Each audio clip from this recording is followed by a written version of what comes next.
Elle est une grande figure de l'entrepreneuriat congolais. Cette dame, originaire de Walungu au Sud Kivu, fut parmi les premières femmes de la RDC à donner le goût du commerce à plusieurs générations. Aujourd'hui, jour pour jour, Fidélie Tshibichabene, puisque c'est d'elle qu'il s'agit, totalise 80 ans d'âge. Pour l'honorer, aussi rendre gloire à Dieu Tout-Puissant, une messe d'action de grâce était dite en la paroisse Sainte-Anne à la Gombe. Occasion pour l'abbé Hubert Kakawa, avec les autres officiants, de rappeler la générosité et l'assiduité de Fidélie Tshibichabene envers Jésus-Christ. L'ambiance était très chaleureuse parmi l'assistance qui s'est réjouie en cette date anniversaire car il n'est pas donné à tous de totaliser 80 ans. La prière, des chants, des cris de joie étaient aussi au rendez-vous. Ajoutez à cela des présents lui offerts par les mamans catholiques de la paroisse Sainte-Anne. C'est dans la joie et reconnaissance envers son Dieu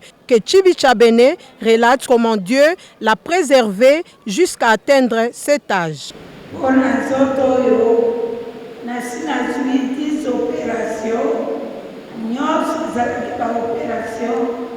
Si je suis vivante aujourd'hui, c'est grâce à Dieu, car plus de 10 fois, j'ai connu des graves accidents.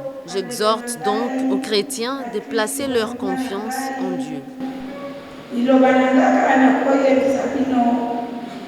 Il faut toujours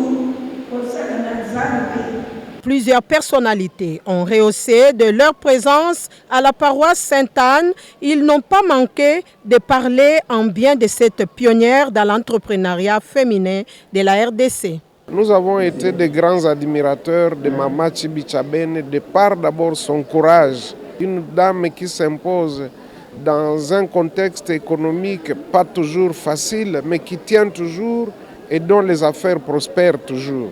Je rends grâce à Dieu pour nous avoir donné cette maman. Mais j'invite aussi les jeunes dames, les jeunes gens, pour qu'ils puissent emboîter le pas à maman Fidélie Tshibichabene. C'est pour moi un moment très fort de voir que maman Fidélie Tshibichabene totalise 80 ans. Je l'ai rencontrée au début des années 70, peut-être qu'elle ne s'en souviendra pas. On habitait Bukavu et là déjà, je la voyais à l'immeuble Fontana.